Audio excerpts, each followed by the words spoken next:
If you watched our short, you saw the headline. Moonshot AI's Kimi K3 launched, claiming it rivals Claude and ChatGPT.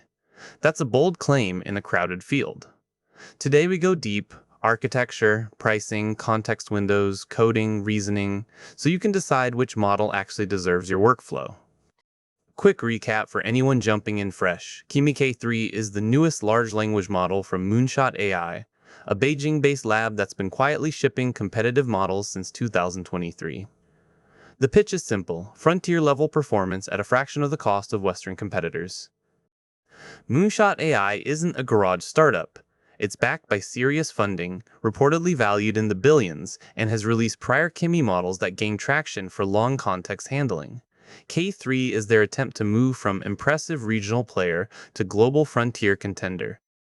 The launch materials for Kimi K3 make specific claims, strong reasoning, competitive coding ability, and pricing that undercuts OpenAI and Anthropic significantly. Moonshot claims benchmark parity with top-tier Western models, but claims is the operative word since third-party verification is still catching up. Let's define what rivals GPT and Claude actually means in practice. It's not one single score, it's a bundle of capabilities: how well it reasons through multi-step problems, how it writes and debugs code, how much text it can hold in memory, and how fast it responds. Under the hood, Kimi K3 reportedly uses a mixture of experts architecture, similar in concept to models like Mistral or DeepSeek's approach. This lets the model activate only a portion of its total parameters per query, which can mean lower compute costs per response without sacrificing capability. On context window, Moonshot claims Kimi K3 supports an enormous token window, hundreds of thousands of tokens, with some materials referencing more.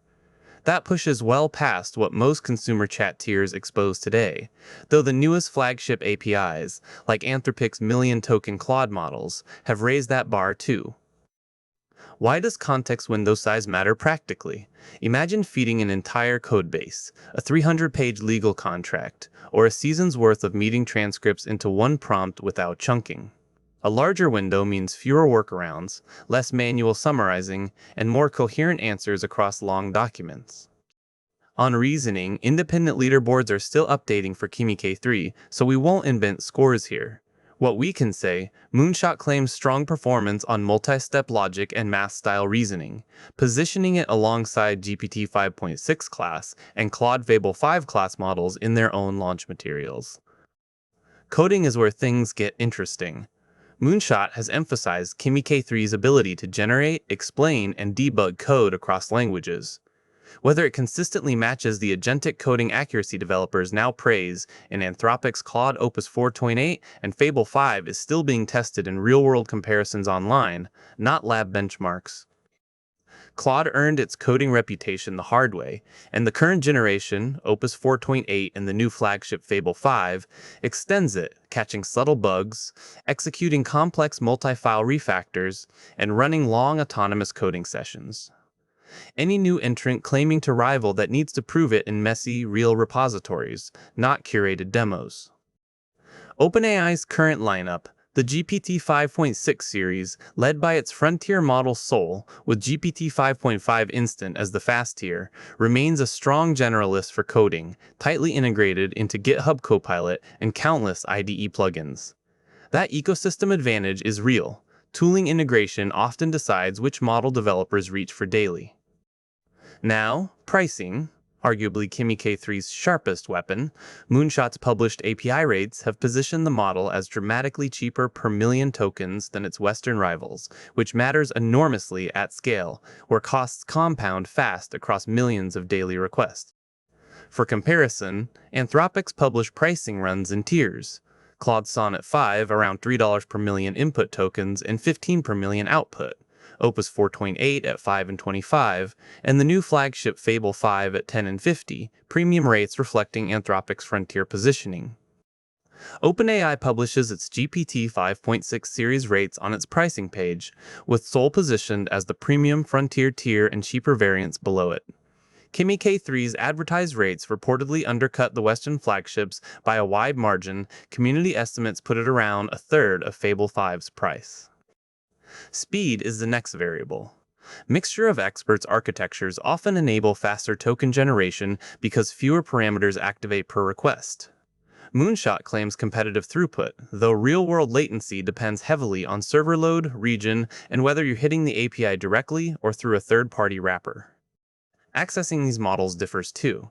Kimi K3 is available through Moonshot's API, and, notably, some model weights have been released more openly than Anthropic's or OpenAI's fully closed approach, a meaningful difference for developers who want to self-host or fine-tune.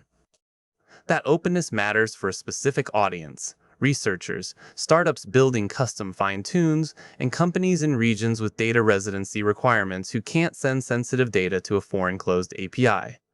Claude and GPT remain fully closed, accessible only through hosted APIs and chat interfaces. Community reception since launch has been a mix of genuine excitement and healthy skepticism. Early adopters on developer forums have praised the pricing and context length, while others note that early testing often looks better than sustained high-volume production use, a pattern seen with many model launches. It's worth zooming out on the broader Chinese AI landscape here. Moonshot competes alongside DeepSeek, Alibaba's Qwen, and Jipu, a genuinely fast-moving ecosystem where aggressive pricing and rapid iteration are common competitive strategies, not unique to Kimi K3 alone. Let's walk through a simple comparison table: mentally, reasoning, all three competitive, verification pending for K3. Coding, Claude leads by developer reputation, GPT close behind, Kimi unverified at scale. Context, Kimi claims the largest window. Price, Kimi claims the cheapest by far. Picture a real scenario. A developer pastes a 5,000-line legacy codebase and asks for a refactor plan. Claude has historically handled this gracefully, referencing earlier functions accurately. Whether Kimi K3 holds that same coherence across such length is exactly what independent testers are now checking. For reasoning, imagine a multi-step logic puzzle, figuring out scheduling conflicts across 5 people with overlapping constraints. Strong models walk through each constraint step by step. Moonshot claims Kimi K3 handles this reliably, but this is precisely the kind of task independent benchmark sites will soon quantify. On the context window front, a genuinely useful test: upload an entire research paper stack, say 12 papers totaling 200,000 words, and ask for a synthesized literature review. Larger context windows mean the model actually sees everything at once, rather than losing earlier material. A necessary caveat: benchmark numbers from any lab, including Western ones, can be gamed or cherry-picked. Companies choose which tests to publish. That's exactly why we're avoiding invented scores here. Treat every launch day number from any provider as a claim until third parties replicate it. Price-performance ratio is often more useful than raw capability scores. A model that's 90% as good but costs 1/10 the price can be the smarter business choice for high-volume applications like customer support bots or content generation pipelines running millions of requests monthly. For startups specifically, Kimi K3's pricing claims could be genuinely transformative. Lower burn rate on API calls means more runway. If a small team is building an AI-heavy product and margins matter, testing Kimi K3 against your actual workload is worth the hour it takes. For enterprises, the calculus shifts. Compliance, vendor stability, existing integrations with Microsoft or Google Cloud, and long-term support contracts often outweigh raw pricing. Claude and the GPT 5.6 series benefit from mature enterprise agreements that Moonshot is still building out globally.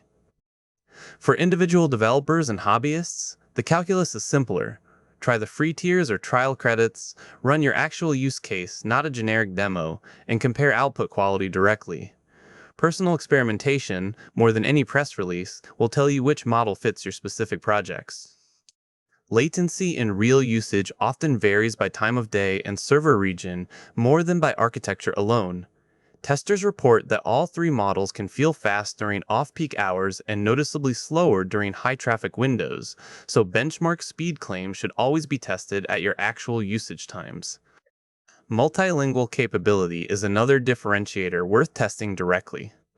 Moonshot claims strong performance in Chinese and English, unsurprising given its origins, while Claude and GPT have broad, well-documented multilingual support across dozens of languages built up over multiple release cycles and community feedback. Safety and alignment philosophies differ meaningfully. Anthropic built Claude specifically around constitutional AI principles emphasizing caution. OpenAI has its own layered moderation approach. Moonshot's public safety documentation is comparatively newer and less battle-tested in Western enterprise review processes, which some buyers will weigh heavily. Tooling ecosystem matters too. Claude and GPT plug into countless frameworks: LangChain, Llama Index, dozens of no-code platforms built over years. Kimi K3's ecosystem is younger, meaning fewer plug-and-play integrations today, though that gap tends to close quickly when a model gains real developer traction. Fine-tuning and open-weight access give Kimi K3 an edge for researchers wanting to customize behavior deeply, something largely unavailable with fully closed Claude or GPT models. This openness could accelerate niche applications, legal, medical, regional language tools, built directly on Moonshot's release components. Let's run a concrete cost example. Processing 10 million tokens monthly, a modest chatbot's workload at Western flagship rates could run into the hundreds of dollars, and higher still on the premium tiers. At Moonshot's claimed rates, the same volume could cost dramatically less, assuming the pricing holds at scale. Scale that up to a business handling a billion tokens a month, and the price gap compounds into a genuinely significant budget line, potentially tens of thousands of dollars in difference annually, which is exactly why enterprises are watching Kimi K3's pricing claims so closely. Kimi K3's known limitations right now include a smaller third-party benchmark footprint, a younger developer ecosystem, and less enterprise track record. Early adopter risk is real. You're testing a newer product without years of edge case bug reports from a global user base behind it. Claude's known limitations include premium pricing at the top end. Fable 5 costs twice Opus 4.8 per token, and occasionally cautious refusals on borderline prompts. The old context window criticism has faded though. Current Claude models ship million token windows, taking away what used to be a challenger's clearest bragging right. The GPT 5.6 series' known limitations include premium pricing on Sol, its frontier tier, and a lineup of variants that takes some decoding for newcomers. Its biggest strength remains ecosystem maturity and integration depth, rather than any single raw capability score. So, for coding specifically, Claude remains the safer bet today, based on sustained developer testimony. The GPT 5.6 series a strong close second with unmatched tooling, and Kimi K3 a genuine wildcard worth testing on your own repository before trusting it in production.